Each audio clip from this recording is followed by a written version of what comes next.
নমস্কাৰ এমডি টক্সৰ অন্য এটা ভিডিঅ'লৈ আপোনালোকক স্বাগতম জনাইছো। আজিৰ ভিডিঅ'টো মূলতঃ লগুণদানীৰ ওপৰত, আমি যেটো উপনয়ন বুলি কওঁ বা লগুণদানী, এইটোৰ ওপৰত।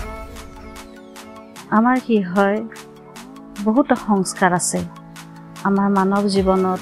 প্ৰতিটো মুহূৰ্ততে অৰ্থাৎ মাতৃগৰ্ভত স্থিতাপি লোৱাৰ পৰা একেবাৰে অন্ত্যেষ্টিক্ৰিয়ালৈ আমাৰ কেইবাটাও সংস্কাৰ আছে। এয়া ব্ৰহ্মপুৰাণত থকা কথা।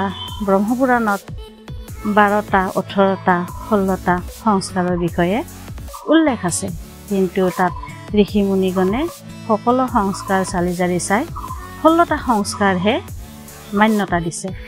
অৰ্থাৎ 16 সংস্কাৰৰ সকলো সংস্কাৰেই আমাৰ মানৱ জীৱনত প্ৰতিটো মুহূৰ্ততে এৰিব নোৱাৰা এটা প্ৰক্ৰিয়া। আমি ক'ব পাৰিম এয়া জীৱন প্ৰক্ৰিয়াও। জীৱনটো যেতিয়াৰ পৰা আৰম্ভ হৈছে একেবাৰে শেষলৈকে আমাৰ এয়া প্ৰক্ৰিয়া এই সংস্কাৰৰ মাজেৰে পাৰ হৈ যায়। আমি কোনেও নাভাবোঁ বা চিন্তাও নকৰোঁ বা ইয়াক ভাবিও নাথাকোঁ। কথাষাৰ যদিও আমি সাধাৰণ বুলি ভাবিছোঁ, কিন্তু এয়া একেবাৰে সাধাৰণ নহয়। এয়া মানৱ জীৱনৰ এক এৰিব নোৱাৰা সংস্কাৰ। এই সংস্কাৰৰ ভিতৰত 16 সংস্কাৰ একেবাৰে গৰ্ভধাৰণৰ পৰা অন্ত্যেষ্টিক্ৰিয়ালৈ আছে। তাৰ ভিতৰত একাদশ সংস্কাৰ হৈছে লগুণদানী। আমাৰ ব্ৰাহ্মণ পৰিয়ালৰ যিবিলাক যুৱক আছে, অৰ্থাৎ শিশু হৈ জন্মিছে, এটা সময়ত যুৱক হ'ব, তেওঁলোকৰ যুৱক হোৱাৰ আগমুহূৰ্তত বহুতো সংস্কাৰ থাকে। তাৰ ভিতৰত 12 বছৰত আমাৰ লগুণদানী এটা পৰ্ব আছে। এয়া আমাৰ শাস্ত্ৰীয় উৎসৱ, শাস্ত্ৰত উল্লেখ থকা উৎসৱ। এয়া আমাৰ ব্ৰাহ্মণ সমাজৰ জাতকৰ এটা অতি মূল্যৱান গুৰুত্বপূৰ্ণ উৎসৱ। এই উৎসৱটিত কি কৰে, ব্ৰাহ্মণ সমাজৰ যুৱকক লগুণদানী দিয়া এটা পৰ্ব আছে। এই লগুণদানী যদি নিৰ্দিষ্ট বয়স অৰ্থাৎ বেদবিধি মতে যিটো 12 বছৰত দিয়া হয়, এই বেদবিধি মতে কৰিলে অত্যন্তই মংগলজনক। শুভ কাম, শুভ মুহূৰ্ত, শুভ দিনত কৰিব লাগে। ইয়াৰ নিৰ্দিষ্ট মাহ বাৰ সকলোবিলাক চালি জাৰি চাই ইয়াক সমাপন কৰিব লাগে। লগুণদানীৰ মূল উদ্দেশ্য হৈছে যুৱকজন ব্ৰহ্মজ্ঞান পোৱা, তেওঁ ব্ৰহ্মজ্ঞানেৰে পুষ্ট হোৱা। সিদিনাৰ পৰাই তেওঁ ব্ৰহ্মত্ব জ্ঞান লাভ কৰে। আৰু এই লগুণদানী কি কৰে, 3ডাল সূতাৰে, অৰ্থাৎ এৱা সূতা হ'ব লাগিব, সূতাবোৰ চিঙা হ'ব নালাগিব। আৰু যদি কিবা কাৰণত ছিঙিও যায় সেইটো গাঁঠি দিব নোৱাৰিব, অৰ্থাৎ হাতেৰে মোহাৰি পিহি পেলাই তাক জইন লগাব লাগিব, তাত গাঁঠি দিব নোৱাৰিব। আৰু গাঁঠি যদি দিয়ে সেই লগুণডাল অপবিত্ৰ হয়, তাৰ পবিত্ৰতা নাথাকে। এয়া শাস্ত্ৰত উল্লেখ থকা কথা। এই লগুণদানীত 3ডাল সূতাৰে আমাৰ 9 গুণীয়া লগুণ তৈয়াৰ কৰা হয়। এয়া সম্পূৰ্ণ সাত্বিক মহিলাসকলে বনায়। ইয়াত সম্পূৰ্ণ নিয়ম পালন কৰি বনাব লাগে। ইয়াত আমাৰ মাহেকীয়া হোৱা বা বিভিন্ন ধৰণৰ চুৱা লাগি থকা ঘৰত এয়া লগুণ বনাব নোৱাৰে। আৰু বনালেও এয়া পবিত্ৰ নহয়।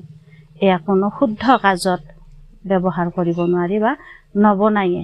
যদি কোনোবাই অজানিতে বনাইছে, আজিৰ পৰা এই ভিডিঅ'টো চাই নবনালে বেছি ভাল, তেওঁৰ কাৰণেই ভাল। এয়া সম্পূৰ্ণ সাত্বিক মহিলাসকলে লগুণ বনায়। এই লগুণ 3ডাল সূতাযুক্ত। এই লগুণক আমি মা সৰস্বতী, গায়ত্ৰী আৰু সাবিত্ৰী নামেৰে জনা যাওঁ। এয়া লগুণ হৈছে তেওঁলোক দেৱীৰ প্ৰতীক। আৰু গায়ত্ৰী মন্ত্ৰ হৈছে বেদৰ আদি মন্ত্ৰ। সেয়েহে এই মন্ত্ৰ সাংঘাতিক শক্তিশালী। আৰু এই শক্তিশালী মন্ত্ৰ জপ কৰিয়ে লগুণ পিন্ধোৱা হয়। লগুণদানীত বহুতো নিয়ম আছে, তাৰ ভিতৰত মই লগুণদানীৰ এইখিনি কথাই ক'লোঁ। এই আমাৰ 16 সংস্কাৰৰ একাদশ সংস্কাৰ হৈছে লগুণদানী। লগুণ লোৱাৰ পিছত ল'ৰাজন তেওঁ ব্ৰহ্মচাৰী গুণ পায়। লগুণদানীত যিডাল তেওঁ কান্ধত হমিনৰ ডাল ল'ব, সেই ডালৰ অতি মহত্ব আছে, গুৰুত্ব আছে। সেই ডালৰ বিষয়ে বাৰু পিছত মই বেলেগকে ভিডিঅ' আকাৰে বনাই ক'ম। আজি লগুণদানিৰ কথা কৰোঁ। এই লগুণদানিৰ 9ডাল, যি আমি নৱগুণৰ লগুণ বুলি কওঁ, এই নৱগুণে হৈছে শৰীৰৰ 9টা অংগক বুজায়। এই প্ৰতিটো অংগৰে দুৱাৰ মুখ হৈছে লগুণ, আৰু লগুণৰ যিডাল সূতাৰে মেৰিয়াই আগ ৰাখে, এইটো হৈছে মানুহৰ মুখ। এই আগটোক যিজনে পৰিধান কৰিব, তেওঁৰ মুখ। আৰু এই 9 গুণত 9টা অংগক বিশেষকৈ বুজাই কোৱা হৈছে। তাৰ বিষয়েও বিস্তৃতভাৱে উল্লেখ আছে ব্ৰহ্মপুৰাণত। এই সকলোবিলাক মই ব্ৰহ্মপুৰাণৰ পৰাই আপোনালোকৰ আগত ভিডিঅ' আকাৰে যুগুতাই দিছোঁ। আৰু যিবিলাক ব্ৰহ্মচাৰী হৈ যায়, তেওঁলোকৰো এই লগুণৰ ওপৰতে ভিত্তি কৰি কামবিলাক সমাপন হয়। লগুণদানি সহজ আৰু কম সময়ত কৰা কথা নহয়। ইয়াত এটা দীঘলীয়া প্ৰচেছ আছে। সম্পূৰ্ণ কাজখন নীতি নিয়মৰ মাজেৰে পাৰ হৈ যায়। লগুণ হৈছে অতি পবিত্ৰ, আৰু লগুণ কেতিয়াও, যিবিলাক লগুণ লোৱা ব্যক্তি আছে, তেওঁলোকে পেচাব পায়খানা কৰিব গ'লে লগুণ সোঁ কাণৰ ওপৰত মেৰিয়াই ল'ব লাগে। অৰ্থাৎ নাভিৰ তলত যদি লগুণ ৰখি থাকে, সেই লগুণ চুৱা লাগে বুলি কয়। সেয়েহে নাভিৰ ওপৰৰ ফালে অহাকৈ কাণত মেৰিয়াই লৈ পেচাব পায়খানা কৰে। আৰু সম্পূৰ্ণ 45 দিনৰ মূৰত লগুণ সলনি কৰিব লাগে। এয়া হৈছে লগুণৰ নিয়ম, আৰু এই নিয়ম পালন কৰিলে লগুণৰ সম্পূৰ্ণ গুণাগুণ পোৱা যায়। লগুণধাৰীয়ে কেতিয়াও লগুণ যদি হঠাৎ ছিঙি যায়, তেওঁ মুখেৰে মাতি আনক ক'ব নোৱাৰে। তেওঁ লগুণডাল দেখুৱাই দি ওচৰত থকা ব্যক্তিক হাত চপৰিয়াই মাতি লগুণডাল দেখুৱাব লাগিব, আৰু তেওঁ বুজি পাব যে তেওঁৰ লগুণডাল ছিঙিছে। তাৰ ওচৰত গৈ তেওঁৰ নিকটৱৰ্তী যোন মানুহ থাকে, তেওঁক নতুন এডাল লগুণ পিন্ধাই দিয়াৰ ব্যৱস্থা কৰে। নাইবা যদি একে সম্প্ৰদায়ৰে লোক হয়, সেই মানুহজনৰ পৰা 3 গুণ লগুণ হাতেৰে ছিঙি পেলাই গাঁঠি মাৰি, এই ছিঙা লগুণ, যাৰ লগুণ ছিঙিছিল, তেওঁক দি দিব লাগে।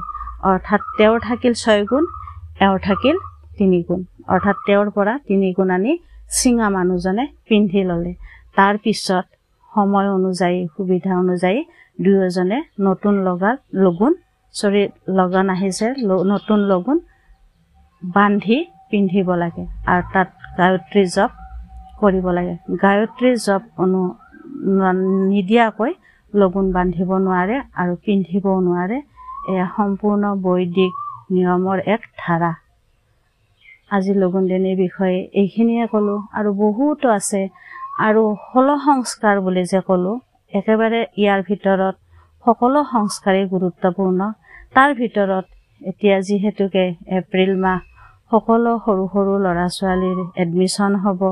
এই এডমিশ্যন, স্কুলত এডমিশ্যন, নাচ গানৰ স্কুলত এডমিশ্যন, যি বিষয়তে আপোনালোকে এডমিশ্যন নিদিয়ে কিয়, নিৰ্দিষ্ট এটা ভাল দিন চাইহে এডমিশ্যন দিয়াব। কাৰণ এইটো মই সম্পূৰ্ণ বিশ্বাস কৰোঁ, আৰু মই নিজেও, আপোনালোকে মোক নুসুধিব পাৰে বা বেয়াও পাব পাৰে, মই তাৰ কাৰণে ক্ষমা বিচাৰিছোঁ। মই নিজেও মোৰ ল'ৰাক সম্পূৰ্ণ দিন বাৰ চাই, মানে সময় মিলাই স্কুলত এডমিশ্যন দিয়াইছিলোঁ। ভগৱানৰ ওচৰত প্ৰণাম কৰিছোঁ। সেই হিচাপে মই বিচৰা মতে ল'ৰাৰ পৰা পঢ়াৰ ক্ষেত্ৰত ফল পাইছোঁ। এইখিনি মোৰ সম্পূৰ্ণ নিজৰ ব্যক্তিগত কথা, আৰু আপোনালোকৰ আগত মই শ্বেয়াৰ কৰিব পাই সুখী অনুভৱ কৰিছোঁ। কাৰণ মই নিজেই কৰোঁ, এইবিলাক কাম কৰি ভাল পাওঁ, আৰু মোৰ অটল বিশ্বাস ভগৱানৰ ওপৰত। সেয়েহে আপোনালোকে কি বিশ্বাস কৰে নকৰে আপোনালোকৰ নিজা কথা, কিন্তু মোৰ কৈ ভাল লাগিছে বা মই ফল পোৱা কাৰণে আপোনালোকৰ ব্যক্ত কৰিছোঁ, তাৰ বাবে বেয়া নাপাব। আজিৰ ভিডিঅ'টো এইখিনিয়ে আছিল। মোৰ এই ভিডিঅ'টো লাইক কৰিব, কমেণ্ট কৰিব, শ্বেয়াৰ কৰিব, চেনেলটো ছাবস্ক্ৰাইব কৰিব, একে নামৰ ফেচবুকৰ পেজটো ফ'ল' কৰিব।